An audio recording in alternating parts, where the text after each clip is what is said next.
Je m'appelle Emmanuel Pelletier, je suis ingénieur de recherche au CNRS en développement et conception d'instruments.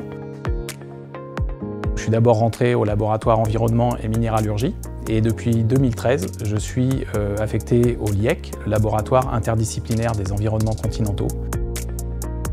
On avait une tradition depuis le début des années 90 de construire nous-mêmes nos appareils de mesure. Et donc mon premier métier, ça a consisté à concevoir et à construire des appareils de mesure.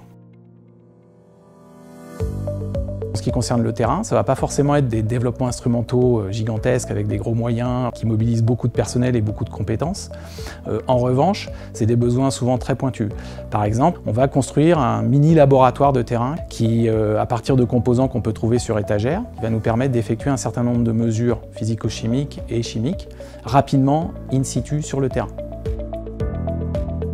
Là maintenant, je suis impliqué dans le développement d'une plateforme qui s'appelle le Liecoscope. Et là, ce qu'on va me demander, c'est pas du développement instrumental, c'est plutôt du développement d'expérimentation. C'est-à-dire qu'un chercheur va arriver avec une demande du style « J'ai besoin de réaliser 18 mésocosmes sous forme de canaux avec différentes conditions de température, d'éclairement. » Et là, c'est à moi de dimensionner les ouvrages et de mettre en place les différents systèmes qui vont permettre l'alimentation en eau, la circulation de l'eau, la régulation en température et éventuellement des mesures physico-chimiques ou chimiques. En ce qui concerne notre domaine scientifique, l'étude de l'environnement et en particulier des milieux qui sont impactés par l'activité anthropique, je pense que le soutien technique il devient de plus en plus polyvalent. Une même personne va intervenir à plusieurs phases du projet. Donc il faut être capable de résoudre en même temps des problèmes techniques, en même temps des problèmes de logistique, en même temps des problèmes RH. Et puis dans les problèmes techniques, on va demander à une personne qu'elle soit compétente en même temps qu'elle ait des connaissances en électronique, en interface homme-machine, en pompage, en électricité. Enfin ça peut être très très vaste. Ça, c'est vraiment quelque chose qui a changé, je pense, dans nos métiers.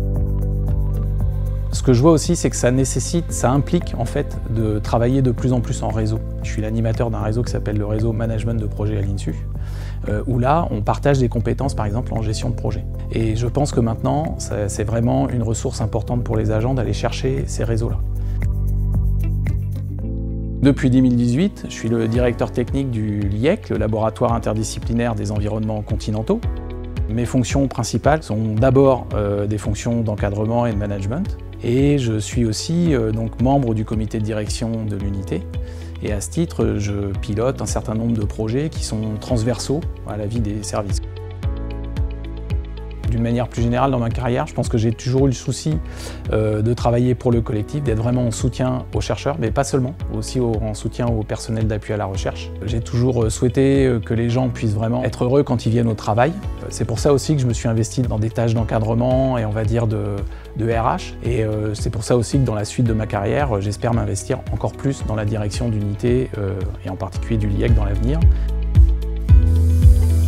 J'avoue que les quelques jours après avoir appris que j'avais le cristal, tous les matins j'ouvrais ma boîte mail et j'avais plein de messages très positifs et donc en même temps ça vous porte quoi, c'est une reconnaissance, c'est très important, enfin moi je trouve ça super important et en même temps bah oui ça m'a posé beaucoup de questions. Voilà, je me demande toujours pourquoi moi mais je suis très heureux d'avoir reçu le cristal.